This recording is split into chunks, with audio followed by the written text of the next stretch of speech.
Hallelujah. Mapagpalang gabi po sa inyong lahat saan mang dako kayo naroroon at nakikibahagi sa ating taunang pagdaraos ng Sambang Gabi Online. Welcome po sa unang gabi ng ating pong Sambang Gabi. At ang ating tema ngayong 2025 Sambang Gabi ay matatagpuan sa Isaiah chapter 7 verse 14 at ganito po ang sinasabi: Kaya nga't ang Panginoon na rin ang magbibigay ng palatandaan, maglilihi ang isang dalaga at manganganak ng lalaki, at ito'y tatawaging Emmanuel. Nais ko rin pong basahin sa NIV. Therefore, the Lord Himself will give you a sign. The virgin will be with child and will give birth to a son and will call him Emmanuel. And our theme is God here with us, which is the meaning of the name Emmanuel, God with us. Now, alam po natin na God is in His heavenly throne, but He is also with us because He is God who is ever-present everywhere.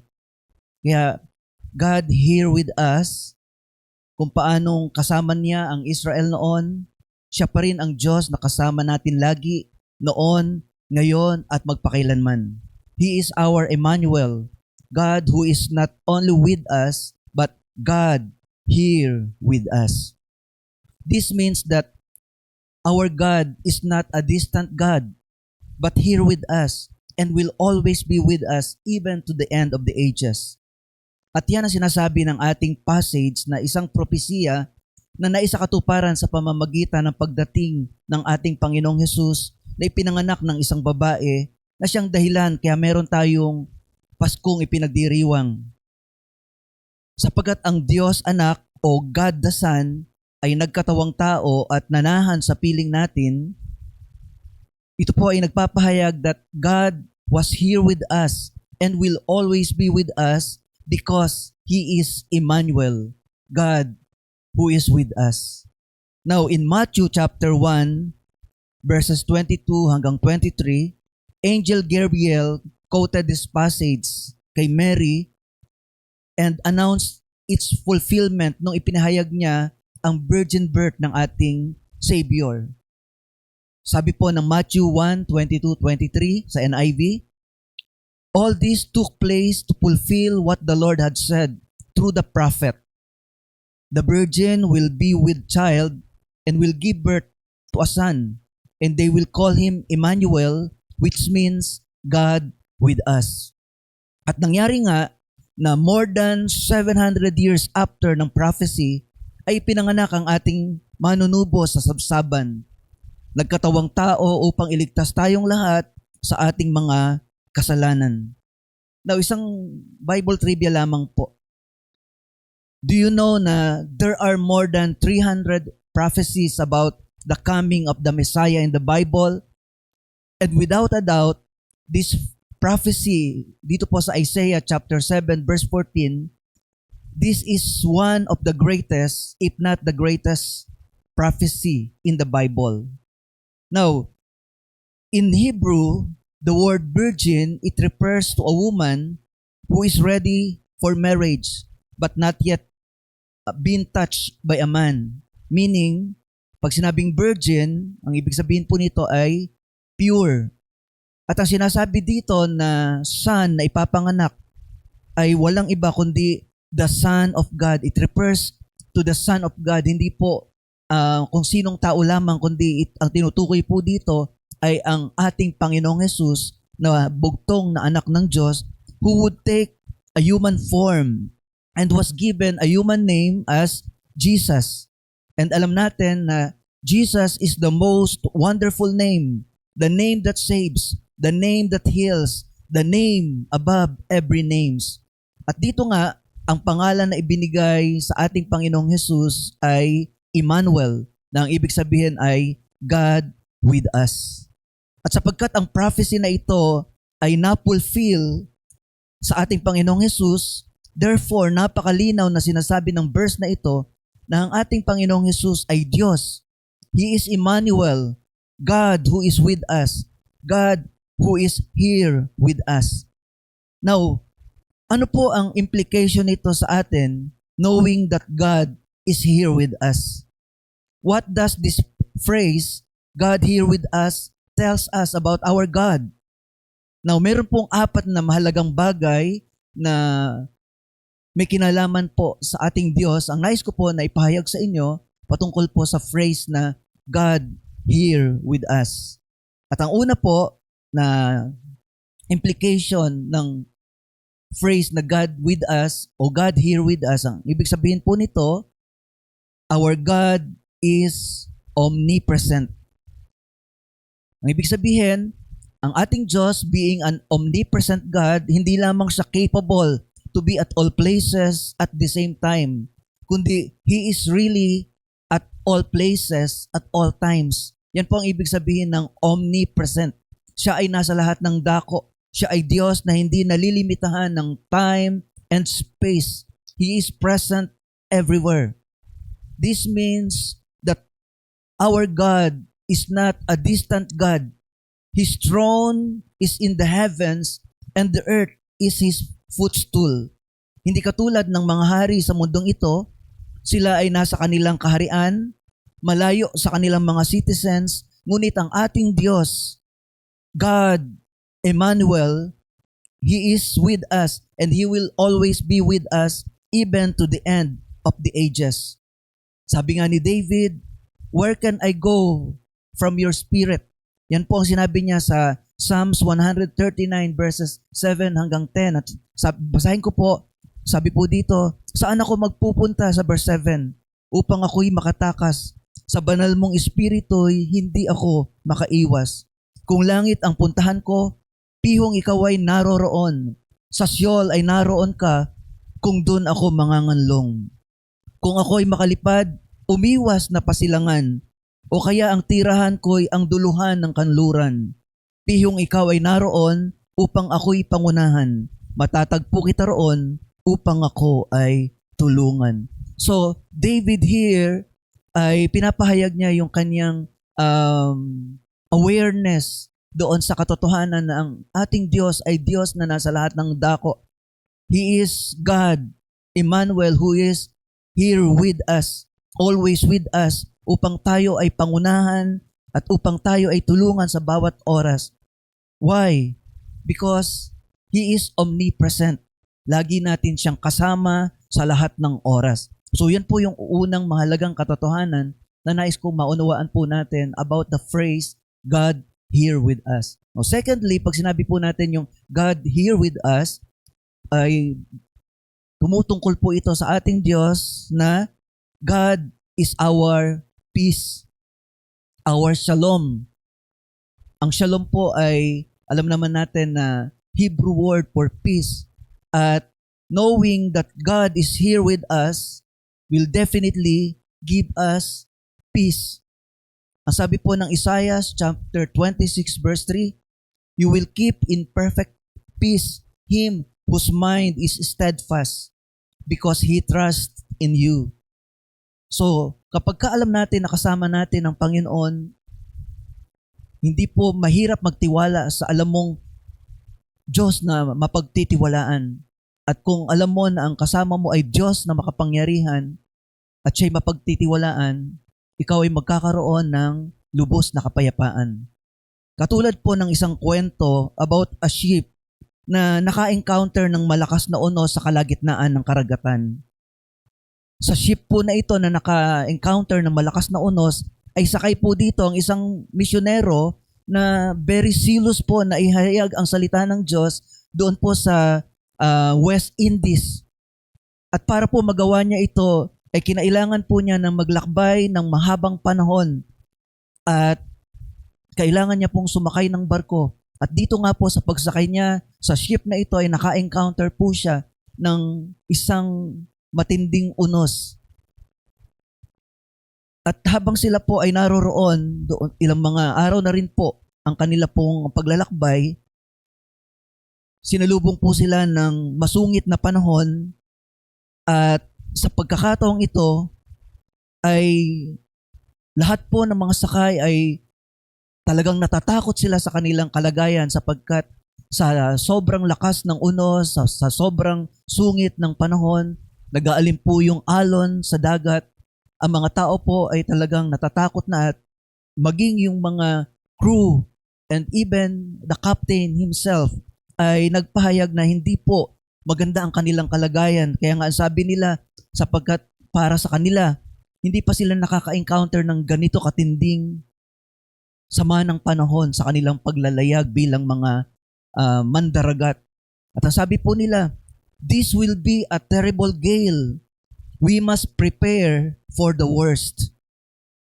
At nung marinig po ito ng mga pasahero, hearing this from the experienced seamen na sa kanila po, sila ang nagsabi nito, lalo pong natakot ang mga sakay ng barko na yon at kasama na po itong misyonero na ito na nais maghayag ng salita ng Diyos sa West Indies. Ang bawat isa ay umiiyak, natatakot, habang lalong lumalakas ang unos. At halos lahat ng sakay ng ship na ito ay wala ng pag-asa sapagkat ang unos na dumating ay napakatindi kumpara sa mga naranasan na nila. Ngunit sa kabila ng kanilang pagkatakot at pagkalito dahil sa nangyayaring pagdaluyong ng unos, napansin ng misyonerong ito ang isang bata who was around 7 years old at that time na hindi man lamang kinakikitaan ng takot katulad ng nararanasan ng karamihan. He was there, calmly and peaceful, kahit alam niyang masama ang panahon at sila ay nasa bingit ng panganib at kamatayan. Now, ito pong misyonerong ito na handa na po sa wars para sa anumang mangyayari sa kanila doon sa barko na ito, ay nanalangin po siya at inihanda po niya ang kanyang sarili na harapin na ang kamatayan kung sakasakaling ito ay dumating. At nakita nga po niya ang bata na tahimik lamang, panatag at payapa sa kabila ng nagngangalit na unos. Kaya naman po, nung mapansin niya ang batang ito, nilapitan niya at tinanong niya, sabi niya, "My dear child, parang hindi ka man lang natatakot, hindi ka man lang kinakikitaan ng anumang pangamba sa unos na nararanasan natin. Samantalang ang marami ay natatakot na sapagkat anumang oras ay pwede tayong malunod at lumubog itong ating sasakyang pangdagat. Bakit nagagawa mo pa na naglalaro, kumakanta sa ganitong panahon ng mabigat na kalagayan ng ating panahon?" Ang batang ito ay tumingala po sa misyonero na nandun po yung simpleng ngiti. At ang sabi niya, "Bakit po ako matatakot? Hindi mo ba alam na ang aking tatay ang kapitan ng barkong ito? Alam niya kung paano kaming gagabayan sa panahon man ng payapa ang alon o maging sa ganitong nag-aalimpuyong dagat.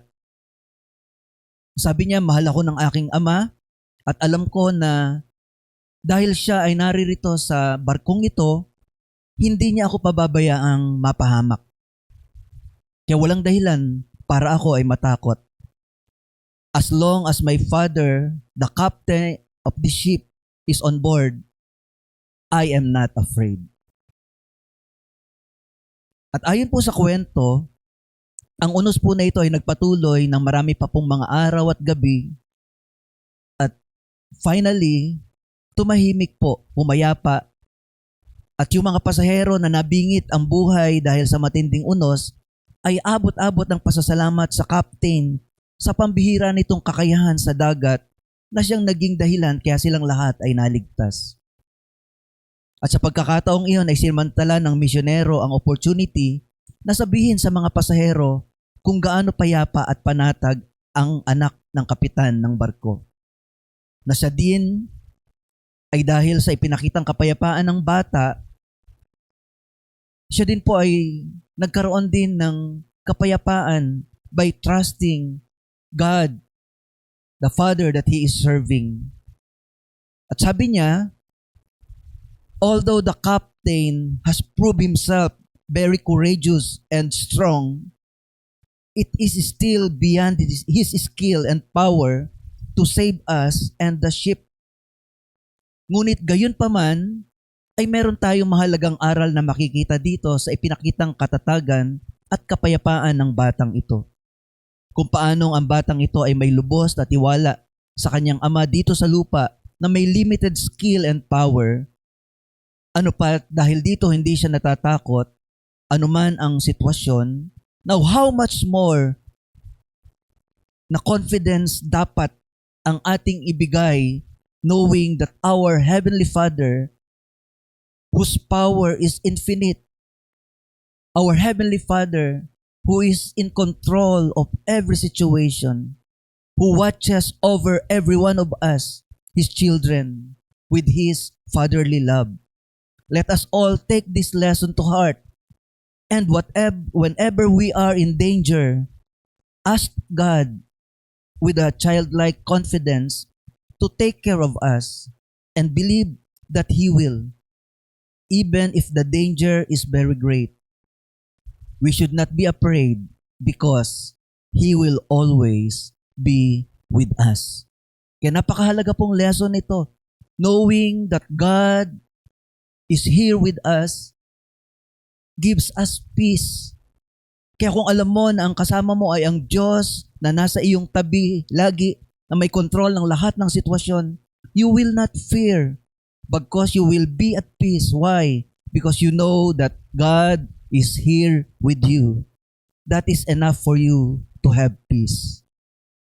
That is the second truth about God concerning this phrase, God here with us. Now, third truth na makikita po natin na nagpapahayag kung sino ang Diyos from this phrase, God here with us. Third, our God is eternal. Ito po yung makikita nating katotohanan mula sa phrase na ito. Our God, who is our Emmanuel, God here with us, is our God eternal. He is everlasting, no beginning, no end. Isaiah chapter 40, verse 28 says, sa NIV, ang sabi po dito, do you not know, have you not heard, the Lord is the everlasting God, the creator of the ends of the earth. He will not grow tired or weary, and His understanding no one can fathom. Ang Diyos ay walang simula at walang wakas. And this should make us more confident of the presence of our God in our lives. He is with us and He will always be with us. Yesterday, today, and forever. Why? Because God is eternal. Hindi siya katulad ng iba na paasa. Mangangako na andito ngayon, ngunit paglipas ng panahon ay wala na. So yan po yung mga simpleng mga hugot sa ating panahon. But our God is not like that. Our God is eternal and He will be eternally with us. In whatever circumstances of life, He promised to be with us eternally, not just for a moment. Sa lahat ng panahon, kasama natin siya. Isaiah chapter 43 verses 2 and 3, ganito po ang sinasabi, kasamahan tayo ng Panginoon sa anumang sitwasyon ng ating mga buhay. When you pass through the waters, I will be with you. And when you pass through the rivers, they will not sweep over you. When you walk through the fire, you will not be burned. The flames will not set you ablaze. For I am the Lord, your God, the Holy One of Israel, your Savior. I give Egypt for your ransom, Cush and Seba in your stead.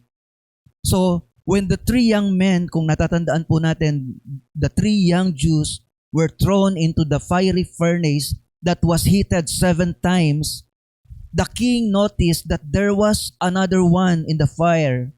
The one that was with them was God, who protected the 3 young men who trusted our God.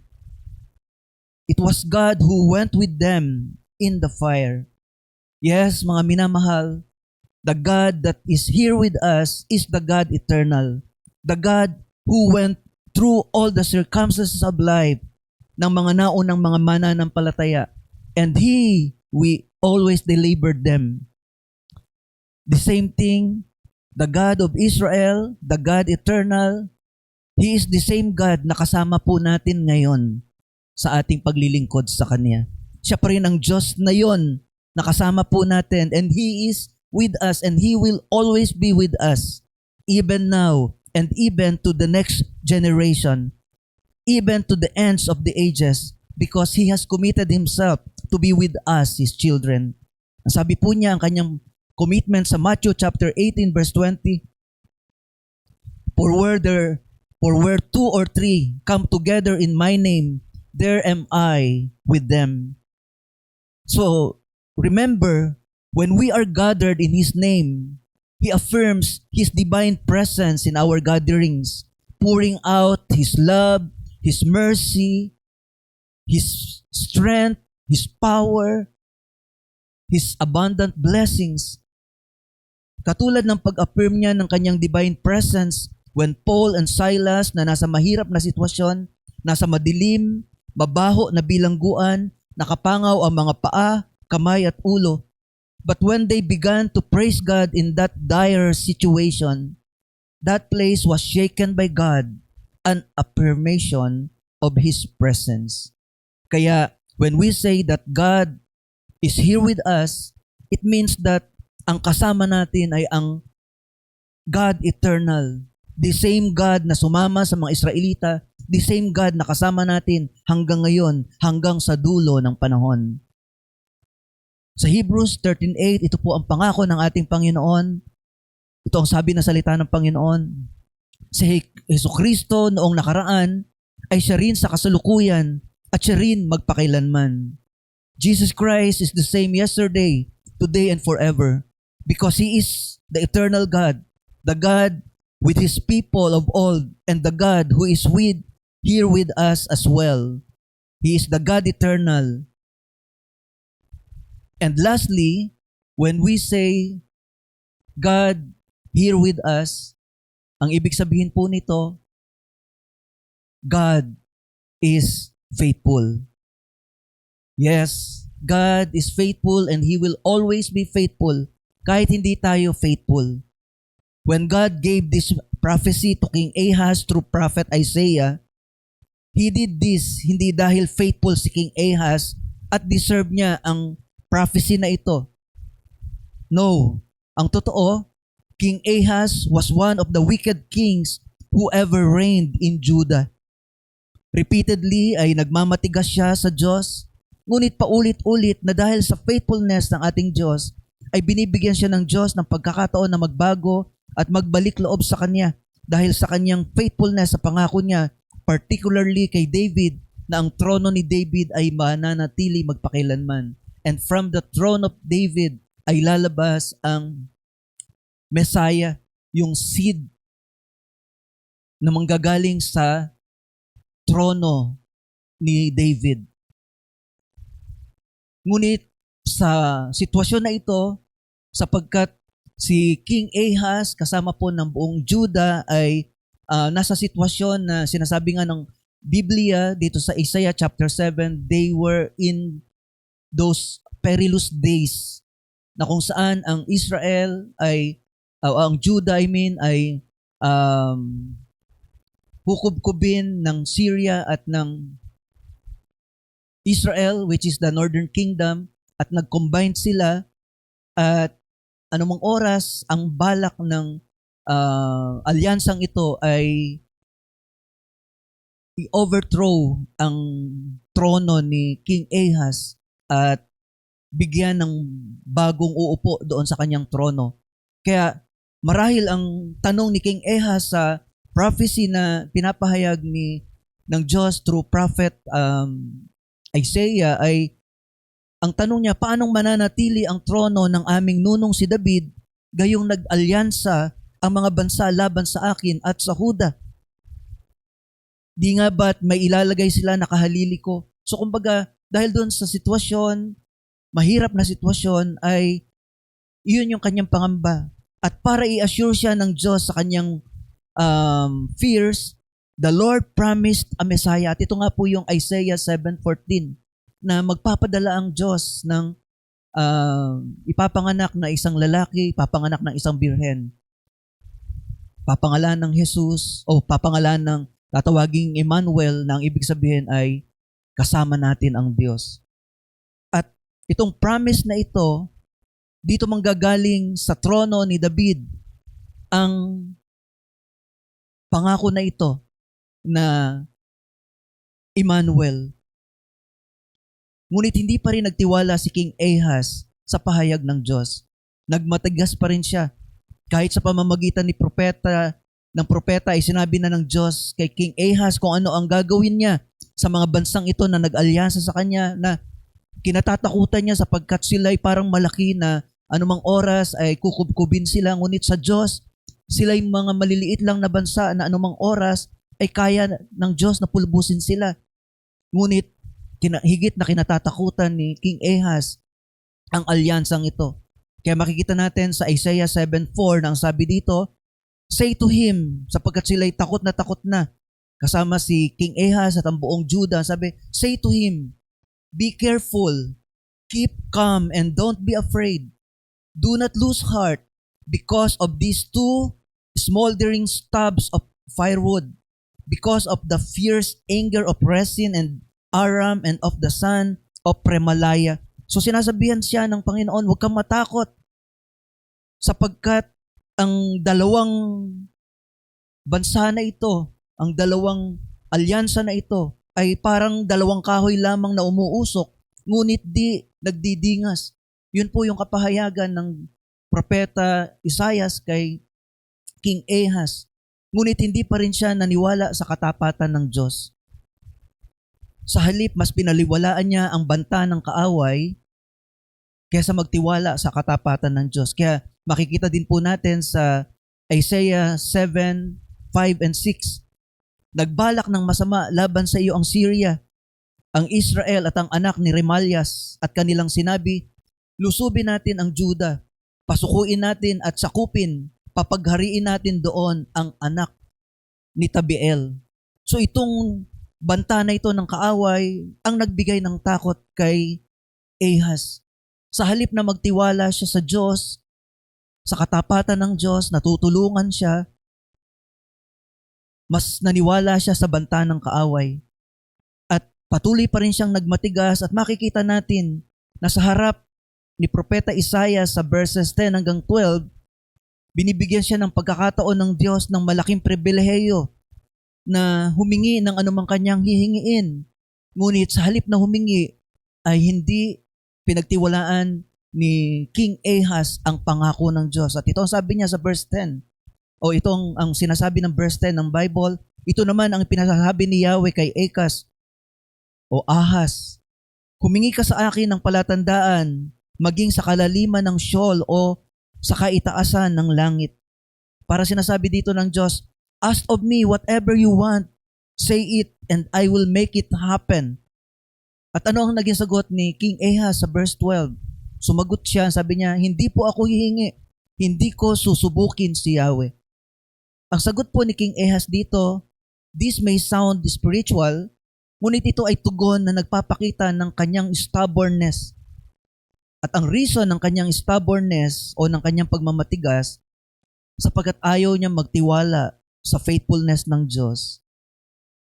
Dahil ang totoo, mas nagtiwala po siyang makipag-alyansa sa bansang Assyria kaysa pagtiwalaan ang Diyos sa kanyang mga katapatan, sa kanyang mga pangako.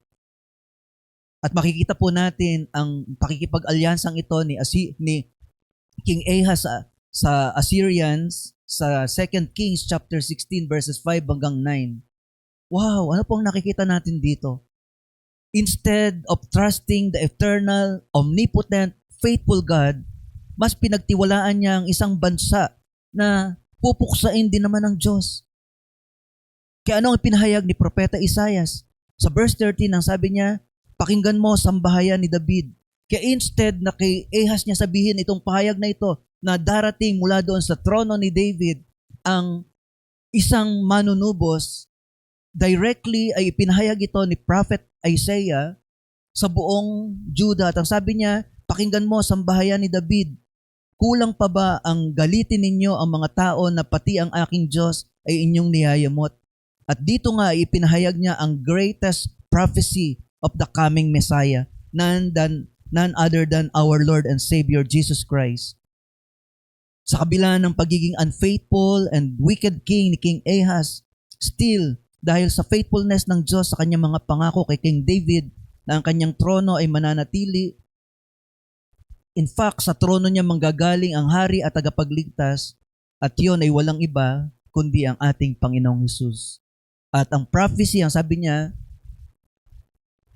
manganganak ang isang birhen, manganganak ng isang lalaki, at ito'y tatawaging Emmanuel, na ang ibig sabihin, God with us. Kaya tandaan po natin, mga kapatid, God is here with us. God is our Emmanuel. At ito po yung maging paalaala sa atin every time that we remember who our God is. God, Emmanuel, God here with us. Let us be reminded that number one, we have an omnipresent God. Not a distant God, but God here with us, who will always be with us in all our circumstances. Sasamahan niya tayo. Nasabi ng verse 10 ng awit, pihong ikaw ay naroon upang ako'y pangunahan. Matatagpo kita roon upang ako ay tulungan. Yes, our omnipresent God, wherever we are, He is always there. At naroroon siya upang pangunahan tayo, upang tulungan tayo. Secondly, let us be reminded when we say God, our Emmanuel, God here with us, it means God is your peace. He is our peace, our shalom. Kung alam mo na ang kasama mo ay Diyos, siya ay nasa iyong tabi, na may control ng lahat ng sitwasyon ng iyong buhay, there's no need to fear. Instead, with confidence, ipaparanas ng Diyos sa iyo ang tunay na kapayapaan. Why? Because you know that God here with us is God who is our peace. And thirdly, God here with us, it tells us that our God is eternal. He is the same God na kasama ng mga Israelita noon, kasama ng mga Israelita, iningatan at pinagpala sila. The same God who is here with us, siya ang kasama natin hanggang ngayon, even hanggang sa dulo ng mga panahon. And He promised that He is the same yesterday, today, and forever. Jesus Christ is the same yesterday, today, and forever. Why? Because Jesus is the eternal God, the God with His people of old, and the God who is with us as well. And lastly, let us be reminded that God is here with us. He is a faithful God. He will not back out from His promises. He will always be faithful kahit tayo ay hindi faithful sa Kanya. Sapagkat ang Diyos ay bound na ganapin ang Kanyang salita at gaganapin ito ang lahat ng Kanyang nasa. So this Christmas season, we may be in perilous times because of what is happening to our nation right now. Unstable ang economy, laganap ang kahirapan dahil sa mga katiwalian at kabi-kabila ang kalamidad. Maraming mga uncertainties sa buhay. Mga minamahal, be reminded of these truths. We have our God here with us. Kasama natin, omnipresent God, God who is our peace, eternal God, and our faithful God. These are enough reasons to celebrate joyfully this Christmas season. remembering that Jesus is our God, our Emmanuel, God with us. At hindi lang basta God with us, kundi God here with us and will always be with us even to the end of the ages. Purihin po ang ating Panginoon. Hallelujah. Amen.